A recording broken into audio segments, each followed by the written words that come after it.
অনেক বছর আগের ঘটনা। তখন আমি সম্ভবত পঞ্চম শ্রেণীতে পড়ি। সেই সময়ই এমন এক অভিজ্ঞতার মুখোমুখি হয়েছিলাম যেটা আজও মনে পড়লে গা শিউরে ওঠে। ঘটনাটা ঘটেছিল গভীর রাতে। আগেই বলে রাখি, এই গল্প শুনে যদি ভয় লাগে তার দায় কিন্তু আমার নয়, নিজের ঝুঁকিতে পড়বেন।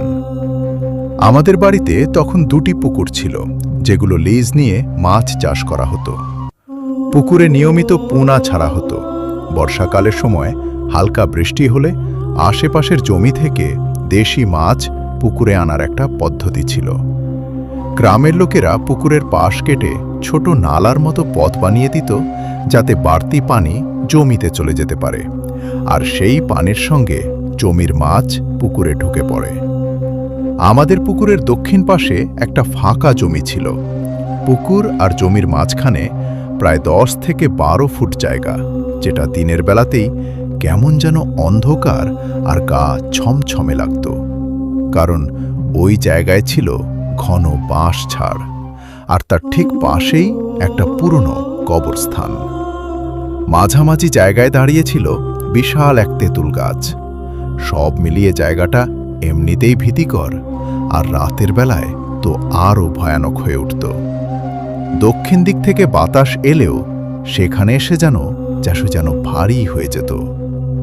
পুকুর আর জমির মাঝখান দিয়ে লম্বা করে একটা নালার মতো কাটা ছিল, যেখান দিয়ে পানি বের হতো আর মাছ ঢুকত। প্রয়োজনে সেই পথ বন্ধ করার ব্যবস্থাও ছিল। সেদিন বিকেলে আব্বু আর আমার এক কাকা মিলে নালার মুখ খুলে দিয়েছিল, কারণ সারাদিন হালকা বৃষ্টি হয়েছিল। রাত প্রায় 11টার দিকে আব্বু একা যাচ্ছিল সেই পথটা বন্ধ করতে। আমি জেদ করে বললাম, আমিও যাব, কারণ মাঝে মাঝে আব্বু ওই সময় কিছু মাছ ধরে আনত। আমারও দেখতে ইচ্ছে হচ্ছিল কিভাবে মাছ ধরা হয়। অবশেষে আমি আব্বুর সঙ্গে গেলাম। পুকুরের সিঁড়ির কাছে গিয়ে দেখি কিছু ছোট চিংড়ি পানির ধারে লাফাচ্ছে। আমি চুপচাপ হাত বাড়িয়ে কয়েকটা ধরে ফেললাম। আব্বু দেখে বলল, ছেড়ে দে। আমি ছেড়ে দিলাম।